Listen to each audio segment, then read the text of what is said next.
It's December 9th, 2019, and it's time to review 5 of the most outrageous, infuriating, or just plain baffling things that have happened lately. It's your Facepalm 5. Let's count 'em up. Number 1, Mayor Pete is fucking up. Hey, you know who a lot of people like? For some reason, Pete Buttigieg. He's the mayor of South Bend, the 4th largest city in the state of Indiana. And he's running for president. Was the mayor of Fort Wayne busy? Maybe I'm being too hard on Mayor Pete. After all, the fact that the pinnacle of his political experience is being the mayor of a small city doesn't mean he's a bad candidate necessarily. Barack Obama had served in his state legislature and was in the middle of his first term in the U.S. Senate when he was elected president. So maybe Mayor Pete is like that? A charismatic, game-changing visionary capable of motivating millions of young voters to support his bold and inspiring plan to change America for the better? I don't really get that from him. I've watched him in all the debates, and I can't really remember anything specific he's ever said. And as far as his policy proposals, they seem, fine. Better than what we've got, for sure, but pretty middle of the road.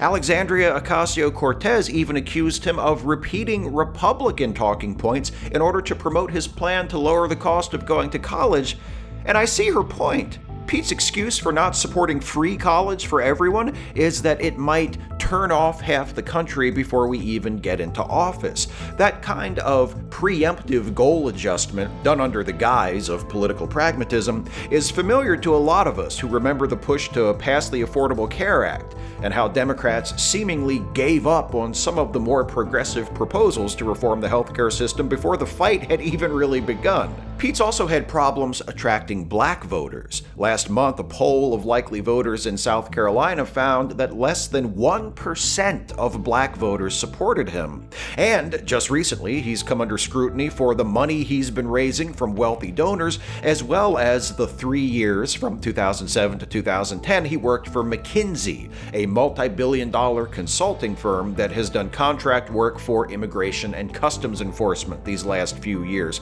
The McKinsey thing could be a huge deal or wind up amounting to nothing, depending on what Buttigieg did there, which we don't really know because he signed a non-disclosure agreement and can't talk about a lot of it. So, until we know what the deal is there, the most troubling bit of Mayor Pete-related news to come out lately has been his history of volunteering for the Salvation Army.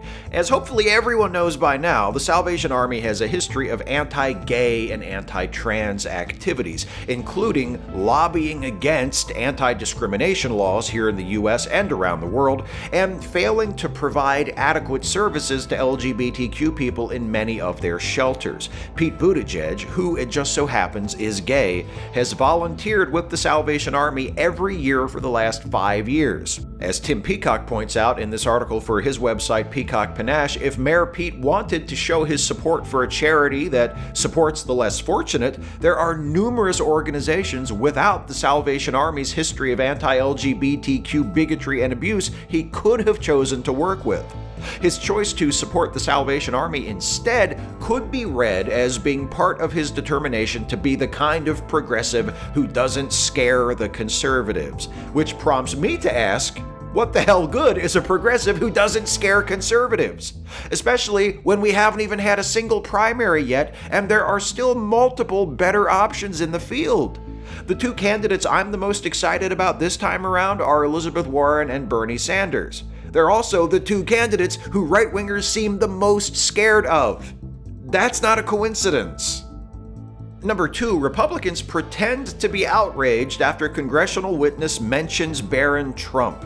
Of course, Mayor Pete and his bell-ringing ass isn't the only Democrat who's been fucking up lately. Let's not forget the Democrats on the House Judiciary Committee, who held their impeachment hearings last week and committed the unforgivable sin of calling a witness who made a passing reference to Barron Trump, Donald Trump's youngest son. In response to this, the White House press secretary Stephanie Grisham tweeted, "Classless move by a Democratic witness," Professor Carlin uses a teenage boy who has nothing to do with this joke of a hearing and deserves privacy as a punchline. And what's worse, it's met by laughter in the hearing room. What is being done to this country is no laughing matter.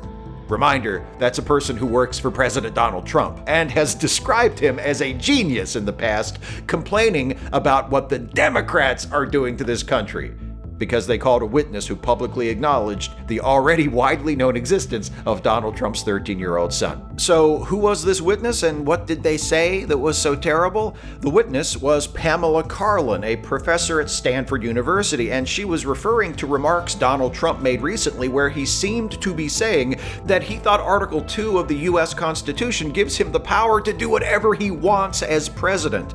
Karlan pointed out that actually there are many things a president can't do, and as one example, she pointed out that the Constitution bans titles of nobility, which means that while Trump can name his son Barron, he cannot make him a baron. And that's it. That's all she said. That's what Grisham and Melania Trump and Mike Pence and a bunch of other right-wing shitheads are pretending to be outraged about.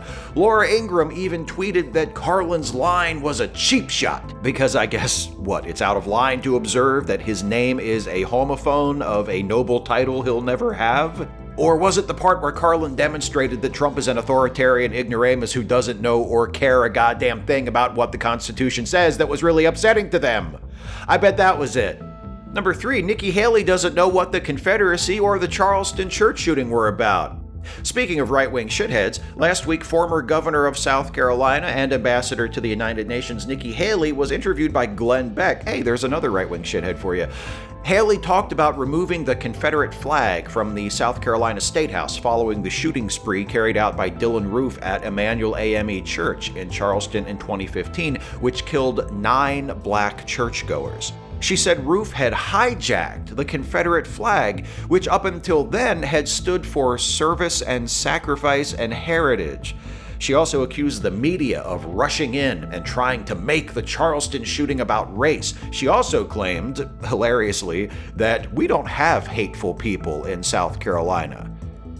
But she was the governor. Somebody must have voted for her. Anyway, it turns out the Confederate flag has been associated with racism since even before that shooting way back in 4 years ago. The Ku Klux Klan and other hate groups have used it as a symbol for decades, and it was also carried by armies that fought for the Confederacy, a white supremacist slave state that went to war with the rest of the country to preserve the right for white people to own black people as property way back in the 1860s. It also turns out that you don't really need the media to flood in and make a shooting about racism when the victims were black and the shooter was a white supremacist who said after he was arrested that he was trying to start a race war.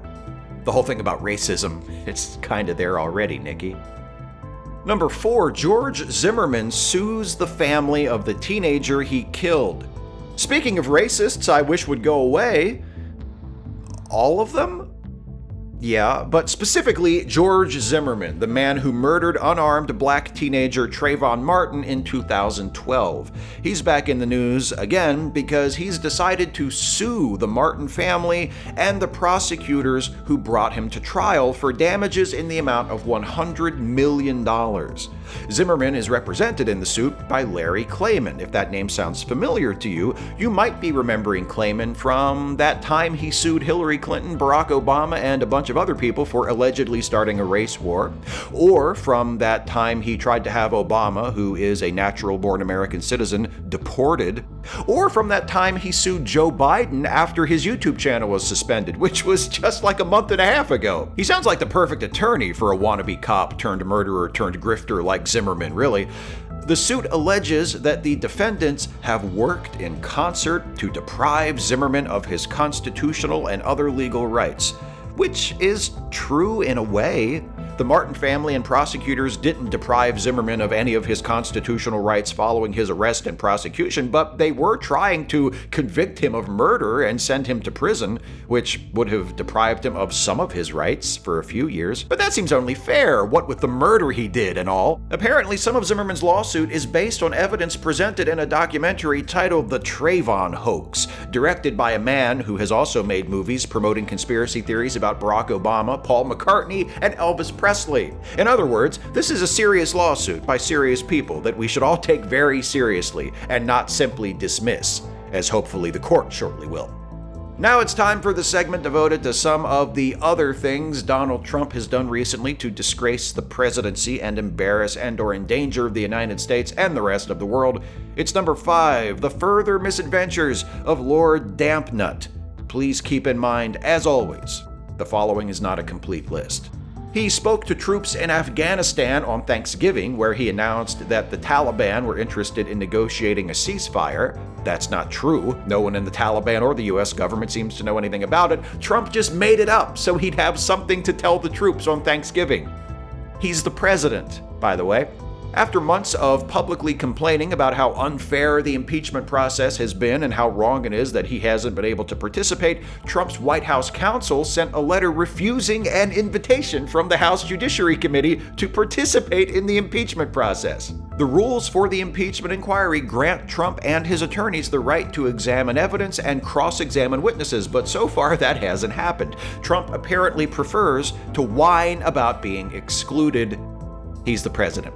He attended a NATO conference in London, England, where he used a series of appearances with other world leaders, including Canadian Prime Minister Justin Trudeau, French President Emmanuel Macron, and NATO Secretary General Jens Stoltenberg, to insult NATO and the European Union, bicker with Macron over how much of a threat ISIS still represents, contradict himself over whether he supports protesters in Iran, call House Intelligence Committee Chairman Adam Schiff a maniac and a deranged human being, compare the effort to impeach him to impeaching someone for taking an orange out of the refrigerator, and demonstrate yet again that he has no idea what climate change even is by reducing it, as he nearly always does, to an issue of air and water quality.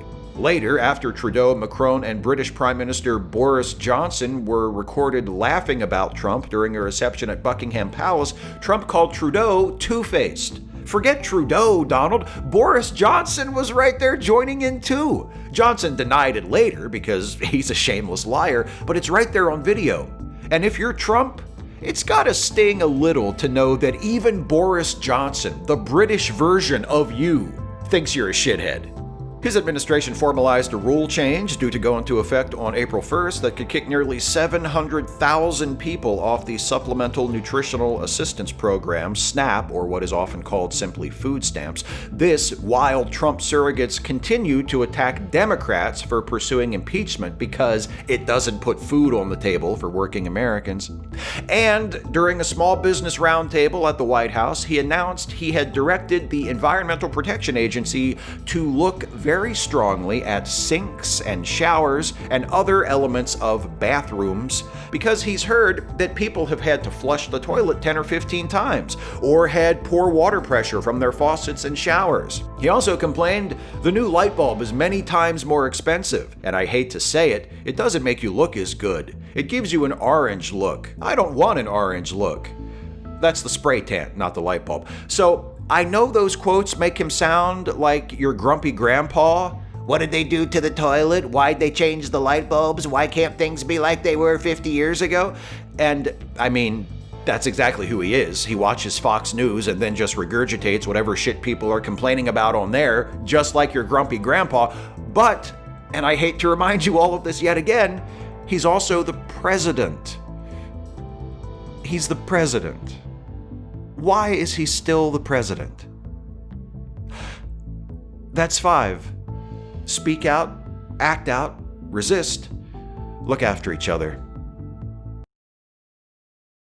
Hey folks, hope you got something out of this one. If you did, please click like and share the video and subscribe to this channel if you're not subbed already. And also, please consider helping me to keep producing videos like this one and like all the videos I produce on this channel by supporting this channel with a monthly donation through Patreon. You can go to patreon.com/Steve Shives to become a patron for as little as $1 a month. And believe me, those $1 a month pledges really add up and help me out tremendously. But if you can afford it and you think I'm worth it and you pledge $5 a month or more, you get yourself a shout out at the end of the Facepalm 5, just like these folks, my newest $5 or more per month patrons.